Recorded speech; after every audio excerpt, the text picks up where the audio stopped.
Pendant l'hiver 1944, dans les Ardennes, avec les provisions surtaxées, un médecin allemand tomba à court de plasma sanguin, de bandages et d'antiseptiques.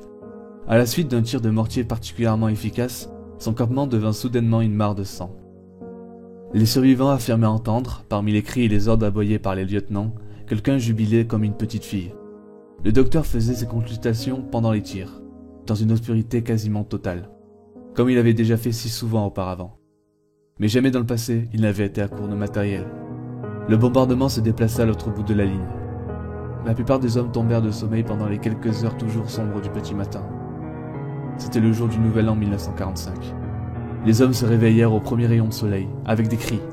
Ils découvrirent que leurs bandages n'étaient pas des bandages normaux, mais des tendons et des bandes de chair humaine. Plusieurs hommes s'étaient fait transfuser du sang frais, alors que les réserves de sang étaient à sec. Tous les hommes soignés étaient teintés de la tête aux pieds de sang bordeaux. Le chirurgien fut trouvé assis sur des caisses de munitions, fixant le ciel. Quand un homme s'approchant de lui, tapa sur son épaule, la tunique tomba, relevant que sa peau, ses muscles et ses tendons avaient été arrachés de son torse. Son corps était presque totalement exsangu. Dans une de ses mains, il y avait un scalpel, et dans l'autre, une poche de sang pour transfusion.